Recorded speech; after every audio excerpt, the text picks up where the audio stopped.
नमस्कार। स्वागत है आपका इंडिया गेट टीवी पर। मैं हूं अजय सेठिया। मित्रों, जम्मू कश्मीर विधानसभा के चुनाव अगले साल शुरू में ही होने की संभावना बन रही है। विधानसभा चुनावों से पहले जम्मू कश्मीर में बड़े बदलाव देखने को मिल रहे हैं। अब्दुल्ला और मुफ्ती परिवार मुस्लिम वोट बैंक के जरिए सत्ता हथियाने के पुराने फार्मूले पर ही काम कर रही है। दोनों 370 और 35A की वापसी को ही उनकी सत्ता वापसी की गारंटी मानकर आंदोलन चला रहे हैं। हो सकता है कि दोनों मिलकर ही चुनाव लड़ें इस बार। उधर मोदी सरकार ने भारत की एकमात्र मुस्लिम स्टेट को इन दो परिवारों की गिरफ्त से निकालने के लिए नए नए प्रयोग करने शुरू कर दिए हैं।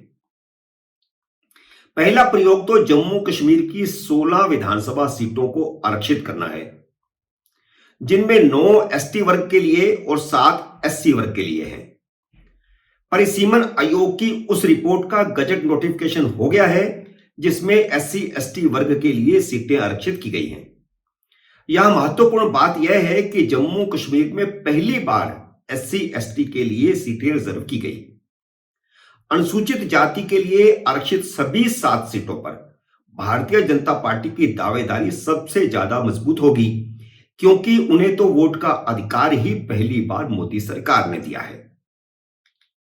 जहां तक एसटी सीटों का सवाल है, तो 1991 में कश्मीर घाटी से हिंदुओं के पलायन होने के बाद तब की चंद्रशेखर सरकार ने गुर्जरों और बकरवालों को एसटी का दर्जा दे दिया था और उसी के तहत उनको आरक्षण मिला हुआ है। मोदी सरकार ने जम्मू की 6 और कश्मीर घाटी की 3 विधानसभा सीटों को एसटी के लिए आरक्षित करके नेशनल कॉन्फ्रेंस और पीडीपी के वोट बैंक में बड़ी सेंधमारी कर दी है।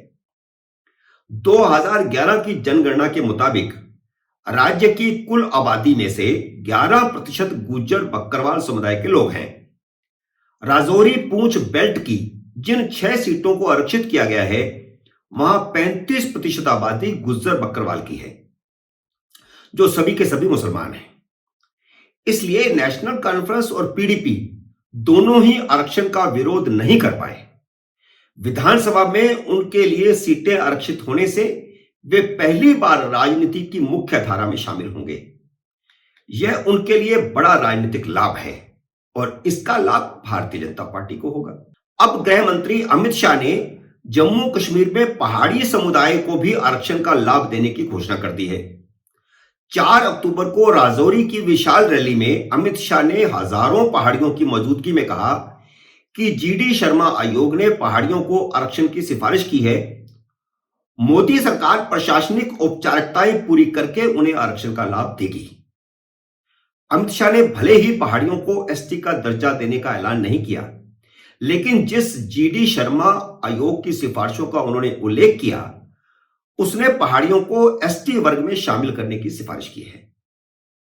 इस ऐलान की उम्मीद पहले से थी, जिससे नेशनल कॉन्फ्रेंस और पीडीपी में खलबली मची हुई थी। राजौरी से नेशनल कॉन्फ्रेंस के एक वरिष्ठ नेता मुश्ताक बुखारी और कई अन्य लोगों ने पार्टी से इस्तीफा देकर पहाड़ियों को एसटी का दर्जा देने पर भारतीय जनता पार्टी का खुलकर समर्थन किया है।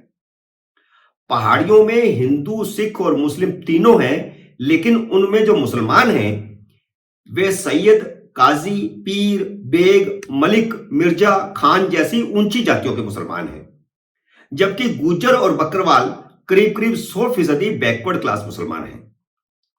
इसलिए वे पहाड़ी भाषियों को एसटी वर्ग में शामिल करने का विरोध करते रहे हैं।